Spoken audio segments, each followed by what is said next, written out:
young people today who are in their early 20s or 30s in Poland, they are very much aware of what their grandparents yes, I think certainly in during the Poland war. in particular, the Second World War was very cruel, and you do walking around Warsaw, you see memories of the cruelty on almost on every street corner. Oh yes. So it's very much a living history is very much a living feature here in Poland in general, but obviously particularly in Warsaw and the other big cities.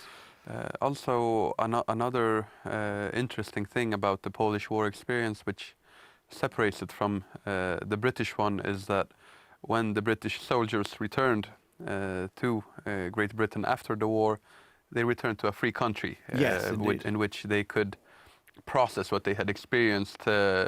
Of course, as we mentioned, there wasn't this self-indulgency back in those days, so people also did get back to their normal lives.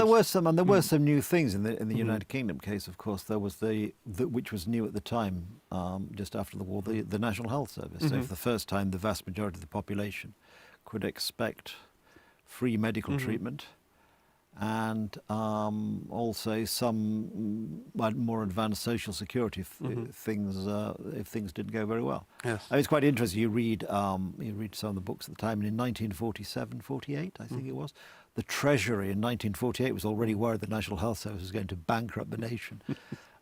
They got very excited over the cost of false teeth at that time. It just goes to show how things have changed, but it's true. Yeah. And I'll be flying to England tomorrow, and into a climate of everybody's on strike. Nurses, ambulance drivers, railway men, postmen, or women, of course, in case anybody wants to write in and complain. And it's just extraordinary to think that this is and because they want to bring in the army to help out now, and it's relevant to our conversation because of course the army now is much smaller than it was. So you can't constantly rely on the armed forces to sort of do things. And here in Poland we have a slightly different trajectory where the military is expected to increase from around 140, 150,000 soldiers that we have today to somewhere between 300,000 and 400,000 soldiers in the coming years, and not that long ago it was even below 100,000. So it is certainly Poles can expect to see more and more men in uniform in their cities in the coming years, but also looking at what the Poles returned to after the Second World War. It was at least 8 or 9 years, depending on how we count, of the harshest form of communism, of Stalinism. So this trauma that they had suffered during the war, there was no way for it to really heal in any normal way after the war. There was just more terror and more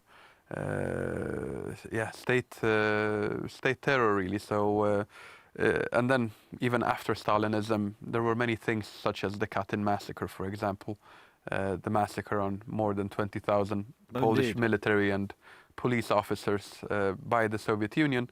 There were simply topics that you were not allowed to speak about, that were considered taboo. And if you tried to bring it up in public in any way, then you would either lose your job or have your family persecuted in various ways. And in that context, it's particularly ironic in the West, but particularly now we have this sort of wokeism where people are either self-censoring or you can be condemned for somebody taking a remark you may or may not have made out of context 10 years later. And it just is bizarre what's going on. It is like the thought police, or students in universities getting very, very upset about things, the newspaper headlines or whatever they disagree with, so they have to cancel speakers and all this sort of nonsense. Yeah, it seems like some of these people, they, of course, we don't wish ill on anyone, but if there was a time machine and you could put them in 2 weeks in Poland or in Bulgaria in 1947 or 48. Well, this could have been an eye-opener. Yes, these are the rantings, the self-indulgent rantings of people who've never actually faced any oppression, which is why, of course, they'd like to pull down statues in Washington or British cities, but they dare not go to a country like China or Russia and strike pulling down a statue. You know, they don't actually. They want to protest somewhere where it's nice and safe because our police won't go and beat them up. Yeah. But they're not so brave in the fight for freedom that they actually go and fight where freedom is actually the battle needs to be fought. In many cases, they even refuse to condemn some of those criminal regimes, even still while at home, because they believe that they cannot criticize other cultures than their own. Adam, sorry, as usual, the clock. I'll have to ask you to pause there, but we'll pick it up next time. There we are. I've interrupted Adam almost in mid-sentence, but fear not.